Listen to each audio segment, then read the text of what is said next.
ආයිබෝවන් සුබ දවසක් කියලා ඔයගොල්ලන් පිළිගන්නවා New Things from London මගේ මේ YouTube channel එකේ නම.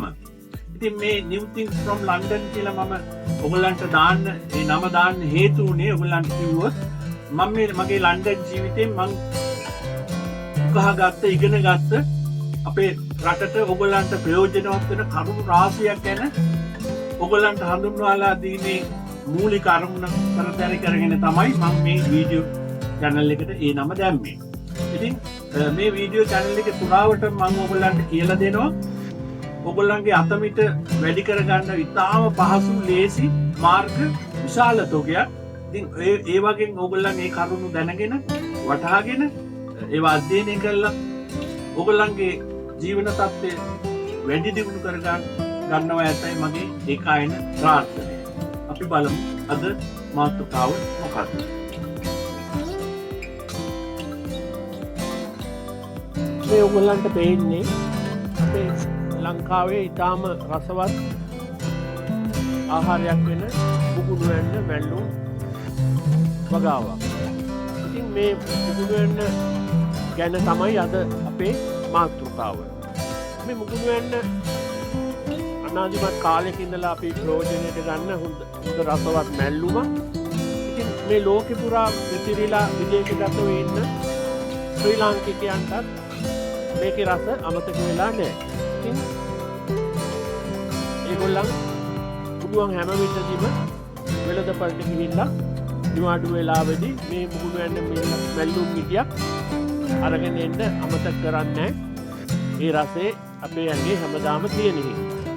ඉතින් දැන් මෙතන අද සාකච්ඡාවට අපි අපේ මාතෘකාව වෙලා තියෙන්නේ මේ අපේ මේ මුහුණු යන මැල්ලුම මේ ලෝකෙ පුරාවට අපි අපනයනය කරනකොට අපනයන කරනමින් දැන් මේ පවතින කාලේ අපි ගන්න ඕන නියම ප්‍රයෝජනීය නියම ආදායම අපි අරගෙන නැහැ කියන එක තමයි අද මෙතන අපේ ප්‍රධාන පොයින්ට් එක නැත්නම් මාතෘකාව. ඉතින් දැන් මෙතනදී අපි සාකච්ඡා කරන්නේ මොකද්ද? මේ මුහුණු වෙන්න විදේශ වෙළඳපොළට අරන් ගිහිල්ලා අපේ ආදායම දැන් තියෙනවට වැඩිය වැඩි ගුණයකින් වැඩි කරගෙන අපේ ආදායම තව හරිමර කරගන්නේ කොහොමද කියන එක ගැන තමයි අපි අද සාකච්ඡාව. ඉතින් දැන් මේ මුහුණු වෙන්න ඔයගොල්ලන් අපි දන්නවා ඊටාම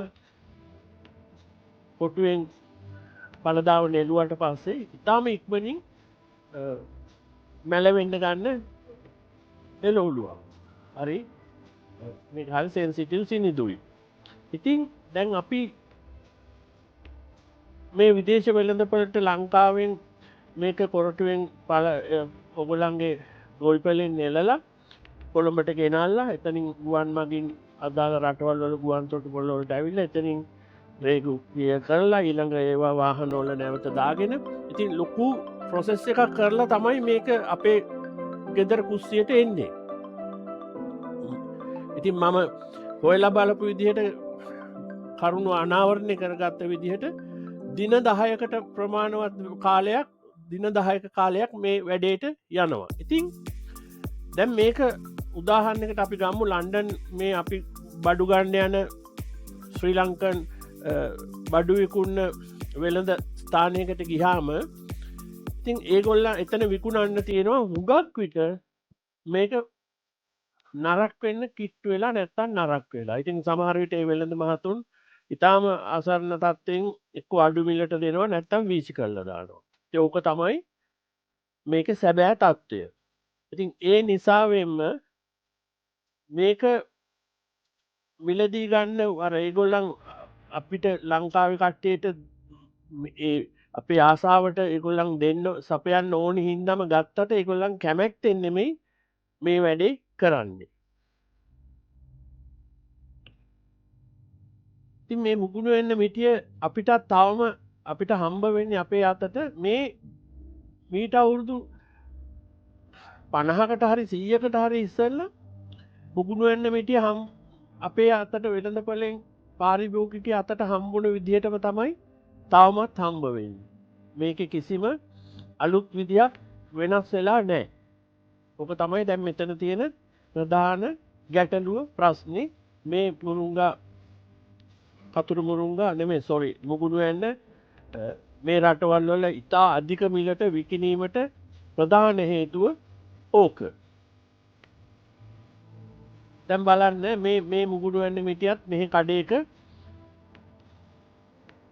විකුණන්න තිබ්බ මුගුණු ඇන්න මිටියක්. මේකේ දැන් ඇතුළෙම දැනටම ඕගොල්ලන්ට පේනවා ජල වාෂ්ප බැඳිලා.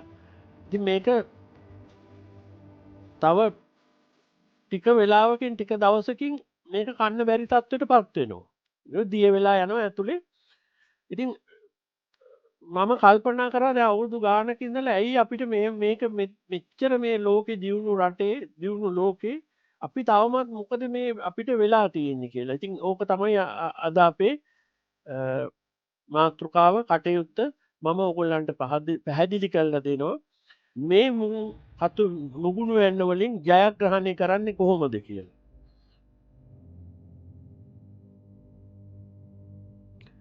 මේ බලන්න මේ ලන්ඩන් වල ඔන්ලයින් එකේ විකුණන සෙලර් කෙනෙක්ගේ මුගුණු වෙන්න වල ප්‍රයිස් එක කීයද කියලා. මෙතන කිලෝ එකක් ඒක පොඩක් වැකිලා මේ කිලෝ එක මිල මේ පවුන් 13යි 799ක්. එතකොට අද පවුමේ මිලත් එක්ක සංසන්දනය කරාම රුපියල් 5763යි 788ක් වෙනවා මේ ජනවාරි 4 වෙනිදා 2024.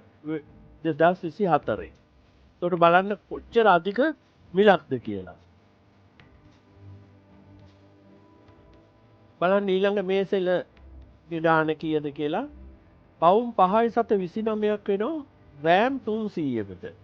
එතකොට කිලෝ එකක් ගණන් හැදුවාම රුපියල් 7264යි 793ක් වෙලා තියෙනවා. ඉතින් ඒවා අධික මිලවල්. මොකද මෙහි පවුම ගණන් වැඩි වුණා කියලා මේ රටේ මේ ලෝකේ පිට රටවල් වල මේ එළවලු කියන මිලේ සාමාන්‍ය මිලක් තියෙනවා පවතින. දැන් සාමාන්‍යයෙන් මෙහි එළවලු මේ සාමාන්‍යයෙන් කොළ එළවලු අනෙක් ඔය කැරට් බීට් ගෝවා වලට වැඩිය පොඩ්ඩක් ගණන් වැඩි. සලාද තව ටිකක් වැඩි. ඉතින් මේ මැල්ලුම් කන එළවලු අපි කියමුකෝ මෙහි හැදෙන ගෝවා ඊළඟ තව මොනවාද මැල්ලුම් කන හුඟක් ඔය මැල්ලුම් ගෝවා කුලේට අයිතිව තමයි මේ මැල්ලුම් කන්න තියෙන්නේ මෙහි හැදෙනවා වශයෙන්. ඉතින් ඒකක් ඇවිල්ලා මුළු කිලෝ එකක්ම පවුන් 3යි 4යි. උපරිමේ තමයි පවුන් 4 නැත්නම් සාමාන්‍යයෙන් පවුන් 2.50යි පවුන් 3යි. ඒ කියන්නේ රුපියල් වලින් ගත්තොත් 800ක් 1000ක් ඒ වගේ. ඉතින් මේක 5000 ගාණක් 6000 ගාණක් කියන්නේ ඉතාලම අධික මිලක්. ඒක නොවිය යුතු මිලක් ඒක. ඒකට හේතුව තමයි මේ අපි මේක මේ මුගුණු වෙන්න නෙලපු වෙලාවේ ඉඳලා ප්‍රවාහනය දක්වා අපේ අතට පත්වෙන තුරු අපි අනුගමනය කරන්න නැති හොඳ ක්‍රම තියෙද්දි අනුගමනය කරන්න නැති නිසාවේ. ඉතින් අද මේ මාතෘකාව වන්නේ ඔන්න ඔය දේ ගැන තමයි. ඉතින් අපි හිතමු කොහොමද අපිට මේක කරන්න පුළුවන් හොඳම ක්‍රමේ.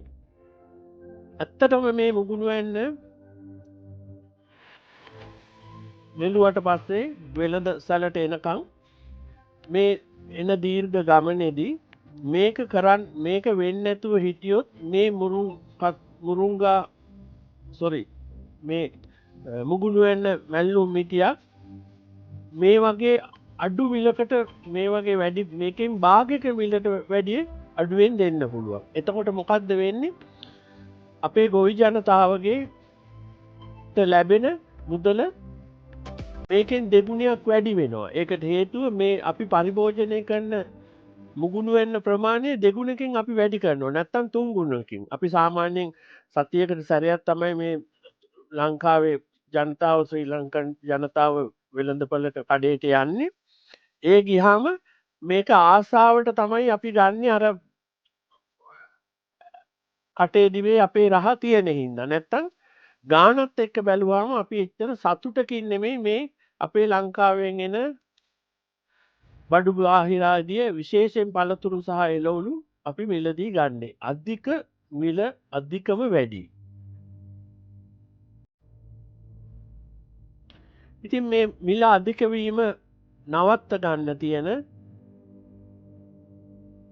තියෙන එක ක්‍රමයයි තියෙන්නේ.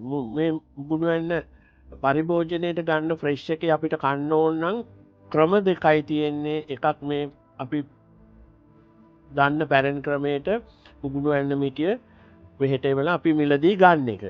දෙවැනි ක්‍රමේ තමයි අපි කළ යුතුමදේ මේක ප්‍රෝසන් කරලා නැත්තං අධිශීත කරණය තියලා එවන එක. ඕක තමයි මේ ලෝකයේ ප්‍රෙස්් එලවුණු කණ්ඩ තියෙන එකම ක්‍රමේ. මේ මුකුණුවන්න මැල්ලුම මේ හදලා තියෙන්නේ පොල් දාලා ලූුණු දාලා ඔබලන්ට ඕන්න එහෙමත් කරන්න පුළුවන්.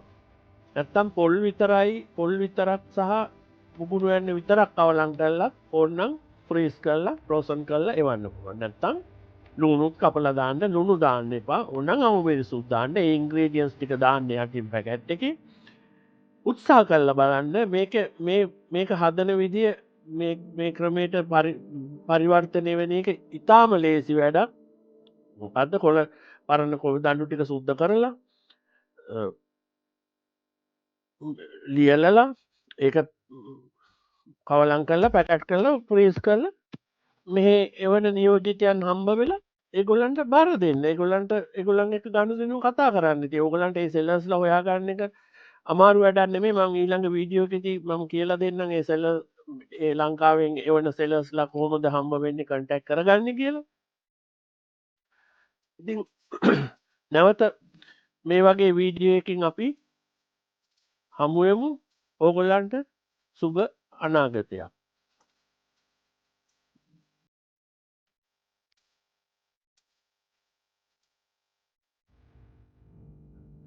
අද වීඩියෝ එක මෙතනින් අවසానයි. ඔගොල්ලන් ඒක එම වීඩියෝ එකෙන් කරුණු ඉදිරිපත් කරන ලද කරුණු වලින් යම් කිසි වටිනාකමක් ලබා ගත්තා නම් කරුණාකරලා මගේ මේ YouTube channel එක subscribe කරන්න. ඒ වගේම මේ වගේ ඉදිරියේදී එන වීඩියෝස් ඔයගොල්ලන්ට නැරඹීමට කැමති නම් කරුණාකරලා bell button එක ඔබන්න. ඉතින් ඔයගොල්ලන්ට සුබ දවසක් වේවායි මම ප්‍රාර්ථනා කරනවා.